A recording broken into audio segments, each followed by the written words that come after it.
দুষ্ট ইয়াজিদের পরিচয় জানতে চায়, আমার নবীর সাহাবায়ে কেরাম দুষ্ট ইয়াজিদের পরিচয় দেয়। ইয়াজিদের এক নাম্বার খারাপ চরিত্র হইল, ইয়াজিদ ছিল এক নাম্বার নারী লুবি লুচ্ছা মানুষ, 2 নাম্বার ইয়াজিদ ছিল মদপান করনেওয়ালা, 3 নাম্বার ইয়াজিদের স্বভাব ছিল ইয়াজিদ আল্লাহর নবীর বংশধররে ভালোবাসতেন না, আল্লাহর নবীর বংশধররে মুহাব্বত করতেন না। ইয়াজিদ কি করছে জানেন নি রে বাবা? এই ইয়াজিদ আমার নবী যখন দুনিয়া থেকে রওজা মুবারকে চলে গেছে, ইমাম হুসাইন রাদিয়াল্লাহু তাআলা আনহুরে শাহাদাত করার আগে ইয়াজিদ মদিনা শরীফের ভিতরে গরু ছাগল বাইন্ধা রাখছে। গরু ছাগল মদিনার মধ্যে 3 দিন প্রস্রাব পায়খানা করছে। এই 3 দিন মদিনার মধ্যে এক ওয়াক্ত নামাজও হয় নাই। ইয়াজিদের এমন দুশ্চরিত্র ছিল। ইয়াজিদ ঘোষণা করছে, হে আমার বংশের লোকেরা, ইয়াজিদের সৈন্যবাহিনীরা, তোমরা আমার যারা অনুসরণ করো, আমার এলাকার মধ্যে যত মহিলা আছে তোমরা মহিলাদেরকে গণধর্ষণ করতে পারো, এদের সঙ্গে মেলামেশা করতে পারো। বিয়া ছাড়া কোনো মহিলার সঙ্গে মেলামেশা করলে এটারে বালাকাম কয় না, এটারে ধর্ষণ বলে, এটারে জিনা বলে। ইয়াজিদের স্বভাব ছিল জিনাকুরি করা, খারাপ কর্মকাণ্ড করা। ইয়াজিদ এমন খারাপ কর্মকাণ্ডগুলা করত, তবুও বাংলার সমাজের মধ্যে অনেক মানুষ ইয়াজিদের প্রশংসা করে। ইয়াজিদের নামের আগে হযরত লাগায়, ইয়াজিদের নামের পরে রহমতুল্লাহ আলাইহি লাগায়। না না না, ইয়াজিদের আরো কয়েকটা কুকর্ম শুনেন। নবীর নাতি ইমাম হুসাইনের গলা মুবারকে যারা ছুরি চালাইছে, ওই ইয়াজিদের দলের মধ্যে 1 জন না 2 জন না 3 জন না 7000 হাফেজে কোরআন ছিল। কয় হাজার? 7000 হাফেজে কোরআন ছিল। 300 জন মুফতি ছিল, বর্ণনায় 1000 মুফতি ছিল। ওই মুফতি সহ 7000 কোরআনে হাফেজ মিলা নবীর নাতি ইমাম হুসাইনের গলা মুবারকে ছুরি চালাইছে। এই বর্ণনা দিয়ে কি বুঝলেন? কোরআনে হাফেজ দেখলে পাগল হওয়া যাবে না, মুফতি দেখলে পাগল হওয়া যাবে না, মাওলানা দেখলে পাগল হওয়া যাবে না। দেখতে হবে এটার মধ্যে আল্লাহ এবং রাসূল নবীর বংশের মুহাব্বত আসেনি। কথা বুঝতে পারছেন? দাড়ি দেখলে পাগল হবেন না, পাঞ্জাবি পাগড়ি টুপি দেখলে পাগল হবেন না। দেখবেন আল্লাহ নবীর মুহাব্বত কত, কারণ আমার আল্লাহ তাআলা মুহাব্বতের কারণে বান্দাকে ক্ষমা করবেন, মাফ করবেন। কথা বুঝতে পারছেন? শামে কারবালা এবং সাওয়ারিকুল মুহরিকা নামক কিতাবের মধ্যে ইয়াজিদের দুশ্চরিত্রগুলো বর্ণনা করা। তবে আমি আপনাদের কাছে আহলে বায়াতের মুহাব্বতের কথাগুলাই বলতে চাচ্ছি, যে ইয়াজিদ নবীর নাতির গলা মুবারকে ছুরি চালাইছে, ওই ইয়াজিদের কথা বইলা আমার নবী চোখ মুবারকের পানি মুবারকগুলা ছাইরা দিছে। খাতুনে জান্নাত ফাতেমা বলে, বাবা গো, ও বাবা, বুঝতে পারলাম আপনি কান্না করতেছেন। বাবা, আপনি বলেন না হযরত হুসাইনকে যে কারবালায় শহীদ করবে, আপনি না আল্লাহর নবী, আপনি কি আমার আল্লাহরে বললে আল্লাহ আপনার ওয়াদা রাখবে না? আমার নবী কয়, অবশ্যই রাখবে। হে নবী, হে আমার আব্বা, আপনি কেন আমার আল্লাহকে বলেন না? আল্লাহ কেন হযরত ইমাম হুসাইনের শাহাদাত বন্ধ করেন না? আমার দয়াল নবী বলে, ফাতেমা, তুমি তো জানো আমি নবীর 2 জন ছেলে ছিল যারা তোমার ভাই। নবীর কয়টা ছেলে ছিল? 2 জন ছেলে। একজনের নাম হযরতে তৈয়ব, আরেকজনের নাম হইল হযরতে তাহের। সুবহানাল্লাহ কন্যা। খাতুনে জান্নাত ফাতেমারে আমার দয়াল নবী ডাক দিয়া কয়, ফাতেমা, আমি নবীর 2 জন ছেলে, একজনের নাম তৈয়ব আর একজনের নাম তাহের। আমি নবী আমার ছেলেদেরকে বড় ভালোবাসতাম, বড় মুহাব্বত করতাম। ভালোবাসা মুহাব্বত কইরা আমি দয়াল নবী তাদেরকে তৈয়ব এবং তাহের উত্তম এবং পবিত্র নাম রাখছি। ওগো ফাতেমা, শোনো, আমার আল্লাহ তাআলা আমি দয়াল নবী রহমাতুল লিল আলামিন নবীর কাছে একদিন জিবরাইল রে পাঠাইয়া আমি নবীর কাছে খবর জানতে চাইছে, ইয়া রাসূলুল্লাহ, আপনার 2 জন নাতি এবং 2 জন ছেলে, আমার আল্লাহ তাআলা এই 2 জনের মধ্যে 4 জনের মধ্য থেকে যেই কোনো 2 জনকে আমার আল্লাহর জন্য নিয়ে যাবে। আমার নবী কয়, ফাতেমা, আমি তোমার 2টা ছেলের এত ভালোবাসি, আমি আমার 2টা সন্তানকে সাথে সাথে। ফাতেমা রে,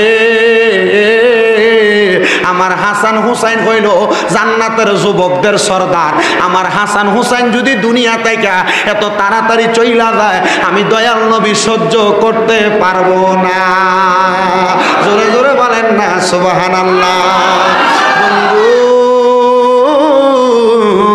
ও নবীর উম্মতের উম্মতের দলেরা, আশিক রাসূল বাবাজিরা, আমার দয়াল নবীজি হযরত ইমাম হাসান হুসাইনকে নিয়ে যখন বসলেন, নবী ডাক দিয়া কয়, ফাতেমা, আমার আল্লাহ যখন দ্বিতীয়বার জিব্রাইল রে পাঠাইছে, জিব্রাইল যখন আমি নবীরে খবর দিছে আমি নবীর দুইজন নাতিরে আমার আল্লাহর রাস্তায় নিয়ে যাবে, আমি আমার জিব্রাইলের কাছে বললাম, জিব্রাইল, আমার আল্লাহকে বলো আমার দুইটা সন্তান নিছে, আমি আল্লাহর কাছে কিছু চাই নাই, আমার আল্লাহকে বলো আমার কলিজার টুকরা দুইটা নাতিরে যে নিয়ে যাবে, আমার আল্লাহ আমি নবীর জন্য কি রাখছে, আমি নবীরে কি দিব। জিব্রাইল আমার আল্লাহর কাছে ডাক দিয়া কয়, মাবুদ, আমার নবী ডাক দিয়া বলছে তার নাতিরে নেওয়ার জন্য আপনি নবীরে কি প্রদান করবেন।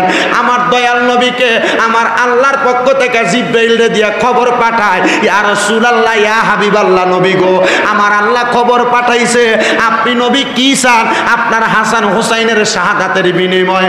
আমার দয়াল নবী জিব্রাইল রে ডাক দিয়া কয়, ও জিব্রাইল, আমি আমার আল্লাহর কাছে চাই আমার হুসাইন পাকের শাহাদাতের বিনিময় আমার আল্লাহ যেন আমি নবীর গুনাহগার উম্মতরে মাফ কইরা দেয়। তো সেই কথাই ছিলাম, নূহ নবী সকালবেলা যায় দেখে নূহ নবীর নৌকার মধ্যে পায়খানা করে দিছে।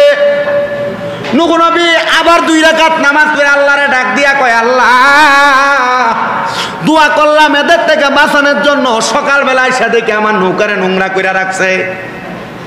নূহ নবী দাঁড়ানো, ওনার সামনে দিয়ে আইসা একজন একজন কইরা ওই এলাকার যত ইহুদি আছে সব আইসা নূহ নবীর নৌকারে পায়খানা করতে করতে, প্রস্রাব করতে করতে নূহ নবীর নৌকাটারে টইটম্বর বানায় ফেলাইছে, একবারে নৌকা ভরে ফেলাইছে। নূহ আলাইহিস সালাতু ওয়াস সালামের ওই জামানায় বৃদ্ধ একজন মহিলা, ওনার 2 জন নাতি, ছোট মানুষ, ফলাফান শখ করে না, ছোট মানুষ শখ কইরা এই নৌকার মধ্যে প্রস্রাব পায়খানা কইরা দাদির কাছে যায় গপ মারে, হে দাদি, খবর জানেননি এই নূহ নবী একটা নৌকা বানাইছে, এলাকার এমন কোনো মানুষ নাই এই নৌকার মধ্যে দেয়া প্রস্রাব পায়খানা করছে না। দাদি কয়, কসকি, বুড়া মানুষ, কসকি, সবাই করলো। নাতিগুলা ডাক দিয়া কয়, হে দাদি, বাকি শুধু আছেন আপনি একজন। দাদি কয়, ঠিক আছে, বুড়া মানুষ, আমার একটু লইয়া যা।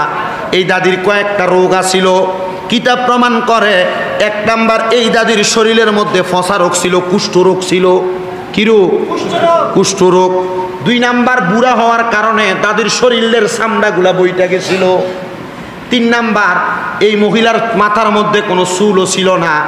বাজান আমার, এই 2 জন নাতি হাতের মধ্যে দইরা দইরা এই দাদিরে নিয়ে নৌকার কেদারার মধ্যে, ফাড়ার মধ্যে নিয়ে বসাইছে। দাদি প্রস্রাব পায়খানা করবে, নাতিগুলা অন্যদিকে ঘুরা তাকাইছে। এমন টাইমে দাদিটা উঠ হইয়া পিছনের দিকে ঘুরা নৌকার বাথরুম প্রস্রাব পায়খানাগুলার ভিতরে ফিরা গেছে। নাতিগুলা পিছনের দিকে ফিরা দেখে দাদিরে তো দেখা যায় না, কিন্তু নৌকার মধ্যে কে জানি জাফাজাফি করতেছে। টান দিয়া তুলছেন, তোলার পরে দেখে আরে আমরা দাদি না, বুড়া মানুষ ছিল, নৌকার মধ্য থেকে চিনি উঠছে, তিনার মাথায় চুল আছে। মুরব্বী দাদির মাথার মধ্যে কোনো চুল ছিল না, চামড়ার মধ্যে বাস ছিল। এই ব্যক্তির চামড়ার মধ্যে কোনো বাস নাই, শরীরের মধ্যে কুষ্ঠরোগ ছিল, শরীরের মধ্যে কোনো কুষ্ঠরোগ নাই। নাতিগুলা ডাক দিয়ে কয়ে, মহিলা, আপনি কে, আমরা দাদিটা কোথায়, আপনি কোথা থেকে আসলেন? ডাক দিয়া কয়ে, নাতি, আমি তো তোমরার দাদি। বলে, আপনি না বুড়া ছিলেন, আপনার চামড়া না বটা ছিল, আপনার শরীরে না কুষ্ঠরোগ ছিল, মাথায় না চুল ছিল না। বলে, এই নৌকার মধ্যে পড়ার কারণে মনে হয় কুদরতিভাবে আমার শরীরের রোগ বালা হয়ে গেছে, মাথায় চুল উইটা গেছে। এবার পুরা এলাকার মধ্যে এলান হইয়া গেছে, এলাকার মধ্যে খবর হইয়া গেছে, নূহ নবীর নৌকার মধ্যে কুষ্ঠরোগী পইরা বালা হইয়া গেছে, নূহ নবীর নৌকায় বুড়া পইরা জোয়ান হইয়া গেছে, নূহ নবীর নৌকার মধ্যে বেলমাথা পইরা চুল হইয়া গেছে। এলাকার সব মানুষ যাদের যেই রোগ আছে ওই লোক লইয়া আইসা এই জায়গার মধ্য থেকে ময়লাগুলা লইয়া লইয়া লাগায়। আর আমার আল্লাহ তাআলা নূহ নবীরে ডাক দিয়া কয়, নূহ রে, দেখছো নি রে নূহ, তারা যখন তোমার অ্যাঙ্কার করে, তোমার সঙ্গে বাজে মন্তব্য করে, তুমি নূহ নবী আমার কাছে বাঁচার জন্য দোয়া চাইছিলা। নূহ নবী সকালে আইসা দেখো প্রস্রাব পায়খানা করে শেষ করে রাখছে, তুমি আমার কাছে আবার নামাজ পড়া দোয়া করছো। আমি আল্লাহ তাআলা এদেরকে দিয়ে আবার এগুলা পরিষ্কার করাইতেছি। পুরো এলাকা এলাকার বুবা থাকলে আইসে এই প্রস্রাব পায়খানা খায় বালা হইয়া যায়। পুরো এলাকার যত খারাপ মানুষ আছে এগুলা নিয়ে শরীরের ব্যথা হইলে ব্যথায় লাগায় বালা হইয়া যায়। এমন ভাবে নৌকাটারে ধুইয়া মুইসা নুহু নবী পরিষ্কার করছে। নুহু নবী কয়, আল্লাহ তোমার কুদরতের খেলা পূজা বড় দায়। আল্লাহ ইন্না বাতুসা রব্বিকা লাশাদীদ, তোমার ধরা হলো শক্ত ধরা, নিশ্চয় তোমার ধরা শক্ত ধরা। আল্লাহ তুমি এমন ভাবে ধরছ, আল্লাহ নৌকা ভরা ছিল এটারে পরিষ্কার করে ছাড়ছ। আমার আল্লাহ কয়, বন্ধু নবী নুহু গো, আপনি চিন্তা করবেন না, এই নৌকার মধ্যে যারা যারা আরোহণ করবে, এই নৌকার মধ্যে যারা উঠবে তারাই কাল কিয়ামত থেকে বাঁচবে, প্লাবন থেকে বাঁচবে। নুহু নবী কয়, আল্লাহ প্লাবন হবে কখন? আল্লাহ কয়, আমি বলবো যখন। নুহু নবী কয়, আল্লাহ এটা দেখার জন্য আমার বড় ইচ্ছা। আমার আল্লাহ কয়, বন্ধু নুহু নবী শুনো শুনো শুনো, আমি ঘোষণা করলাম অল্প কিছুদিনের মধ্যে নুহু নবী প্লাবন হবে। নুহু নবী এই কথা শুইনা ওনার উম্মতদেরকে খবর দেওয়ার জন্য গেছে। নুহু নবীর উম্মতের মধ্যে 70 থেকে 80 বছরের বয়সী একজন মুরব্বী মহিলা ছিল। নুহু নবীরে ডাক দিয়া কয়, নবী গো, আপনার যখন কিয়ামতের সময় হবে আপনি আমার ডাক দিয়ে আপনার নৌকাতে উঠাইবেন। বলে, মা আপনি কি করবেন? বলে, আমি আমার ঘরের মধ্যে 2 রাকাত নামাজ পড়াম। কয় রাকাত নামাজ? 2 রাকাত নামাজ। সর্ব কষ্ট দিয়েছে আপনারা। শুধু আহলে বায়াত যে নুহু নবীর নৌকার মতো এটা বোঝানোর জন্য ঘটনাটা টানছি, আপনারা বোঝার জন্য। বেশি কষ্ট দিব না, অল্প কিছুক্ষণ সময় আপনাদেরকে নিয়ে একটু দোয়া দুরুদ করে তারপরে শেষ করে দিব। হযরতে নুহু পয়গম্বরের ওই মহিলা নুহু নবীর উম্মত ডাক দিয়া কয়, আপনি আমারে লইয়া যাইবেন। এই মহিলা কথা বলার পরে নুহু নবীর অল্প কিছুদিন পর আল্লাহ খবর দিছে, হে বন্ধু নুহু নবী, আপনার এলাকার মধ্যে প্লাবন হবে, আপনার এলাকা পানি দ্বারা পরিপূর্ণ হয়ে যাবে। আপনি তাড়াতাড়ি আপনার উম্মতদেরকে আপনার এটার নৌকার মধ্যে ওঠান। এমনভাবে উঠাইতে উঠাইতে নুহু নবী ওনার নৌকার মধ্যে 80 জন উম্মত উঠাইছে। নৌকাটা কি ছোট না বড়? ছোট না বড়? 80 জন উম্মত উঠাইছে। শুধু উম্মত উঠায় নাই, 2টা 2টা করে গাছের চারা উঠাইছে। সব পানি, গরু 2টা, উট 2টা, ছাগল 2টা, বকরি 2টা, ইঁদুর 2টা, এমনভাবে সব রকমের পানি ওই নৌকায় উঠাইছে। উঠায় উঠায় আমার আল্লাহর আদেশ নুহু নবী নৌকার মধ্যে বসছে। নুহু নবীর উম্মতের মধ্যে নুহু নবী ওনার সন্তান এবং স্ত্রীকে বললেন আসার জন্য, কিন্তু নুহু নবীর একটা সন্তান ওই নৌকার মধ্যে ওঠে নাই। নুহু নবীর সন্তান ডাক দিয়া কয়, আব্বা যদি প্লাবন হয়, পানি পরিপূর্ণ হয়, গাছের আগায় তো আর উঠতে পারবে না, আমি গাছের মাথার মধ্যে বাস করব, পাহাড়ের উপরে বাস করব। ডাক দিয়া কয়, না রে সন্তান, আমার আল্লাহ যেহেতু বলছে পাহাড়ও থাকবে না, এটা একটা কিয়ামতের নিদর্শন। কিয়ামত হইলে পাহাড় পর্বত নদী নালা সব ধ্বংস হইয়া যাইব। সন্তান কয়, না না না, আমি পারবো না, আব্বা জান আমার একটু আপনি নিয়ে যান। হযরতে নুহু পয়গম্বরের নামটা আমার আল্লাহ তাআলা নুহু রাখছে কেন জানেননি? নুহু শব্দের অর্থ হইল অধিক ক্রন্দন করনেওয়ালা, অধিক কান্না করনেওয়ালা। আমার আল্লাহ কয়, বন্ধু নুহু নবী, আপনি আমি আল্লাহর কাছে বেশি কান্দেন বিধে আমি আপনার নামটা নুহু রাইখা দিছি। জোরে জোরে কোন সুবহানাল্লাহ। আমার কাশীপুরে জামালপাড়া এলাকার বাবারা বন্ধুরা, এবার নুহু নবীর সন্তান যখন ওঠে না, প্লাবন হইতে হইতে হইতে হইতে পুরা এলাকা পানির নিচে চলে গেছে। নুহু আলাইহিস সালাতু ওয়াস সালাম পানির নিচে যাওয়ার পরে নুহু নবী অনেক দিন পর্যন্ত লক্ষ্য করলেন প্লাবন শেষ হয় না। সারা এলাকার ইহুদিরা যখন পানির নিচে চলে গেছে, এবার আমার আল্লাহ তাআলা আস্তে ধীরে প্লাবনটারে বন্ধ কইরা নুহু আলাইহিস সালাতু ওয়াস সালাম রে এই 10 মুহররমের দিন মাঠের মধ্যে আবার ফাড়াইছে। প্লাবন বন্ধ হয়ে গেছে।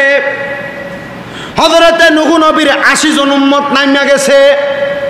সকল পশু পাখি নামছে, গাছপালাগুলো রোপণ করছে।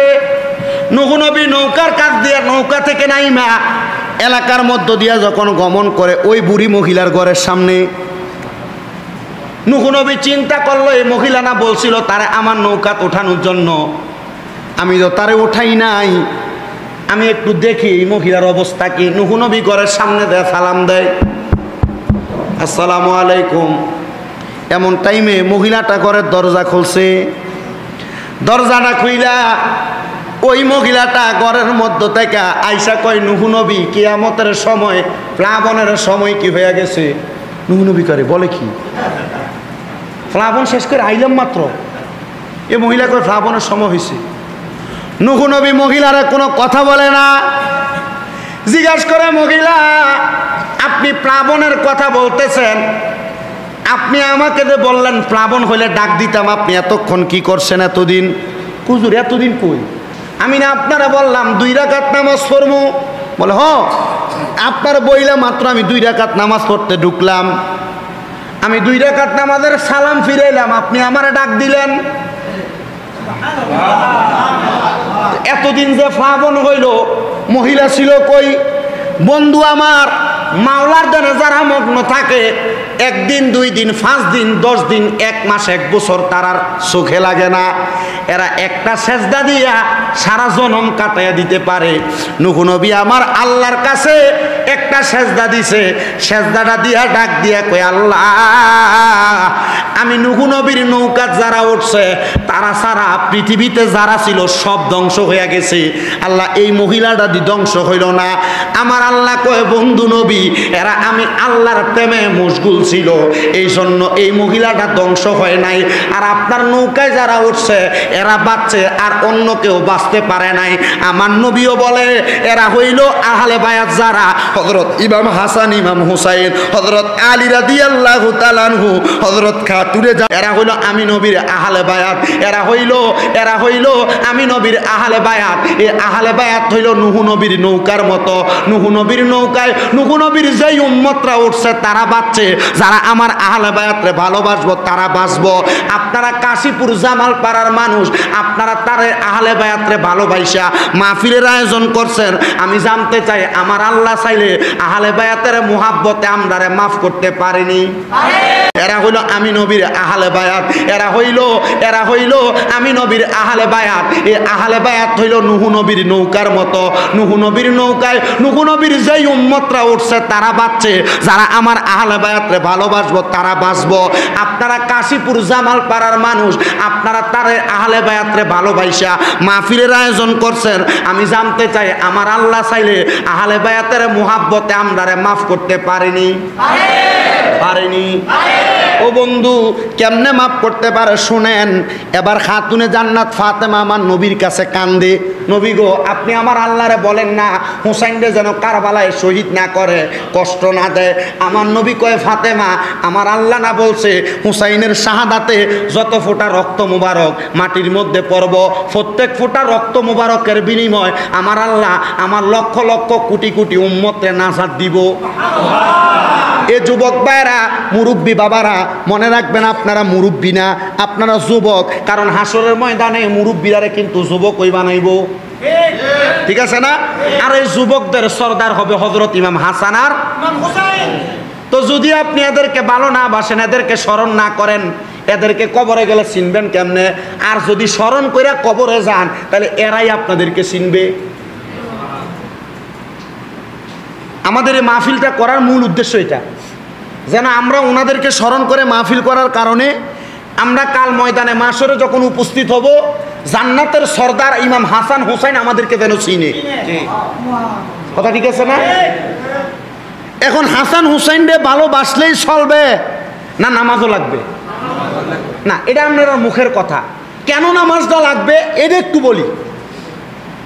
এই হাসান হুসাইনের জীবনীতে আছে, এরপরে ওয়াজ শেষ, ঠিক হবে না?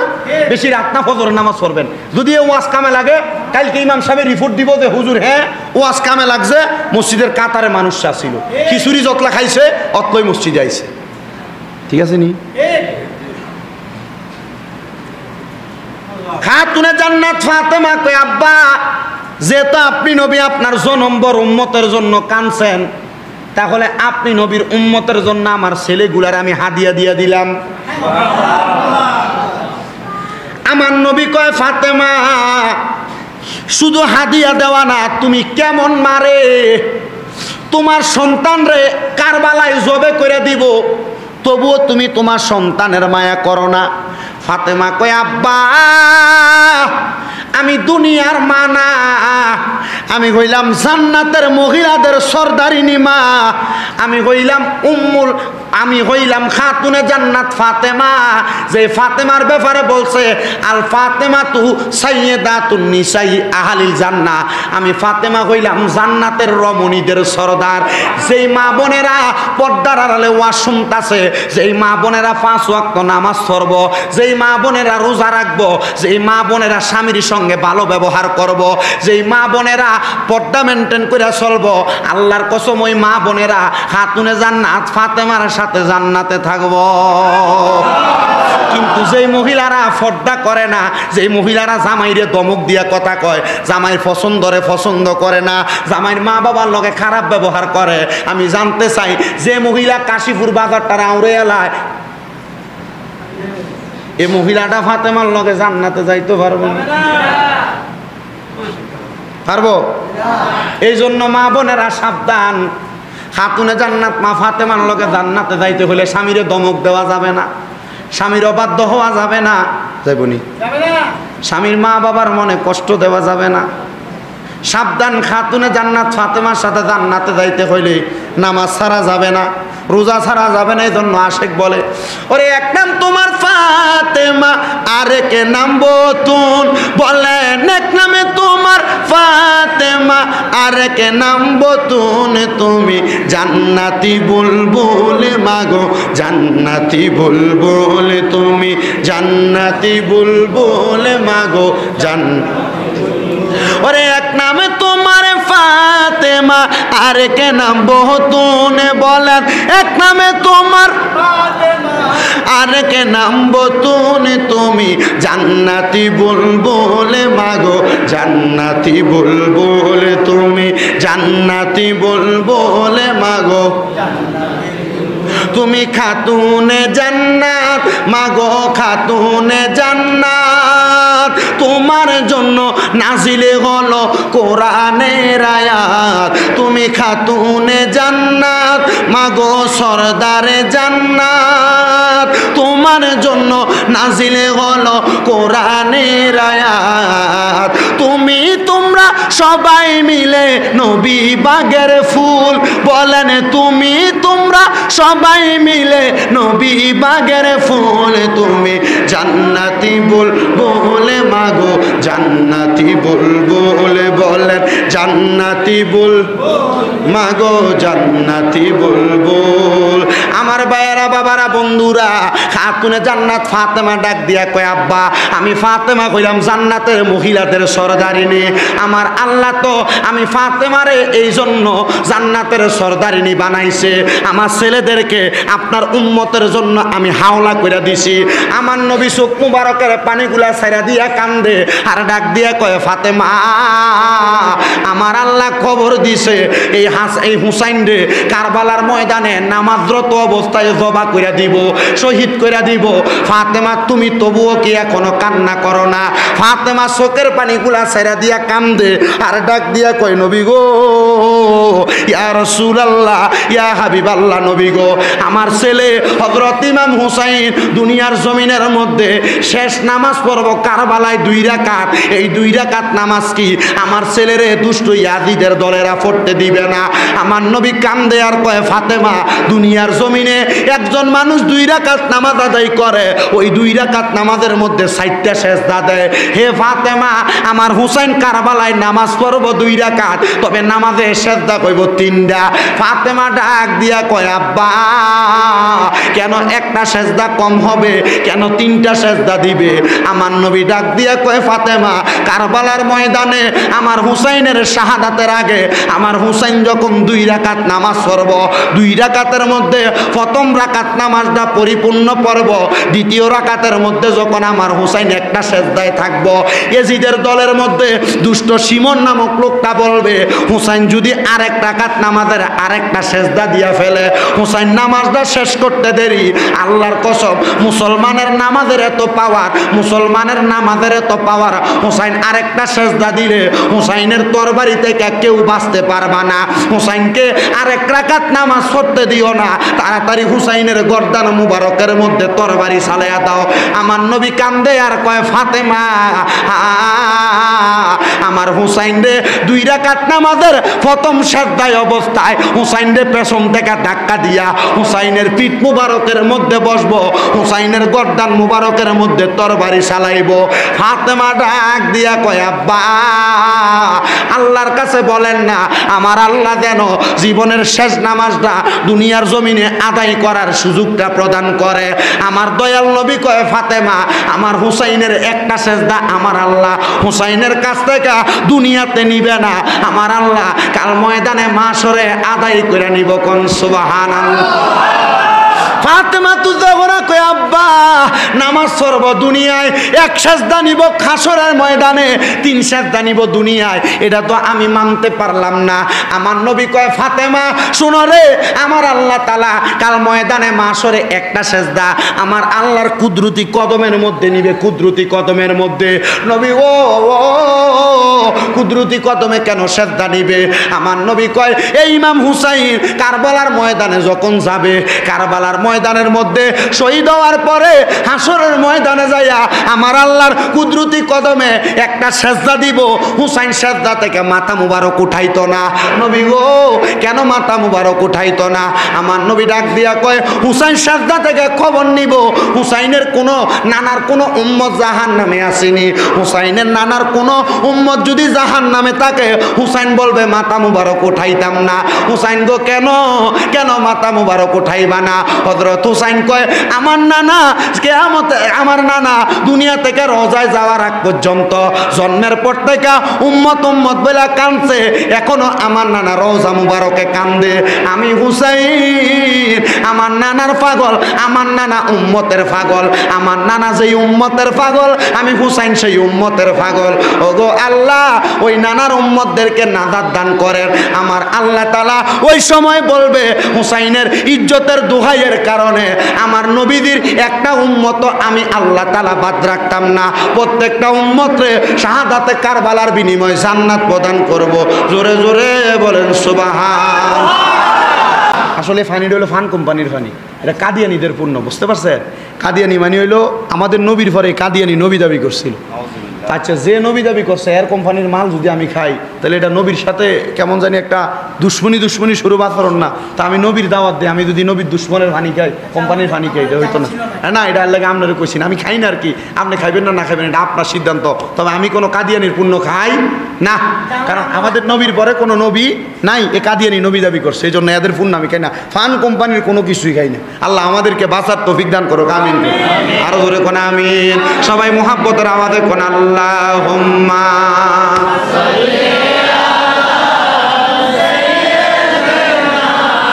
মাওলানা ওয়া আলা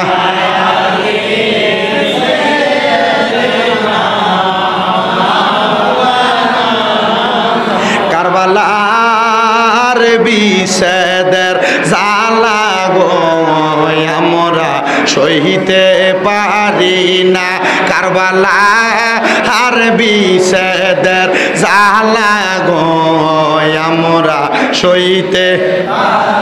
আরে মুহরমের 10 তারিখে ঘটল কি ঘটনা, হায়রে মুহরমের 10 তারিখে ঘটল কি ঘটনা, কারবালা আর বিষেদের জ্বালা গো আমরা সইতে না, কারবালা আর বিষেদের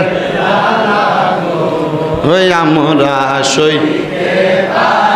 আরে হাসান শহীদ জহরেতে হোসেন কারবালাই বলেন, হাসান শহীদ জহর খাইয়া হোসেন কারবালায়, হায়রে জয়না লাভদিন হইল বন্দি এজিদার জেলখানায়, হায়রে জয়না হইল বন্দি এজিদার জেল নাই, কারবালা আর বিষেদের জ্বালা গো আমরা সইতে পারি না, কারবালা আর বিষেদের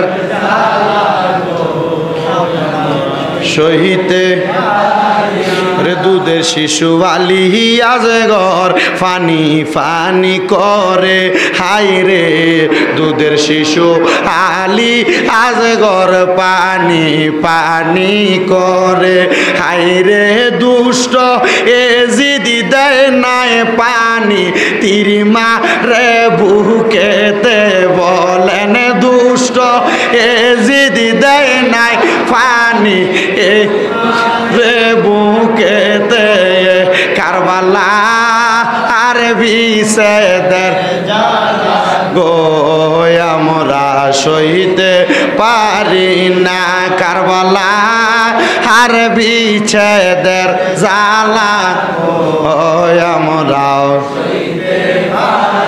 হাই গো মহরমের 10 তারিখে ঘটল কি ঘটনা, হায় রে মহরমের 10 তারিখে ঘটল কি ঘটনা, কারবালা আর বিষেদের জ্বালা গো আমরা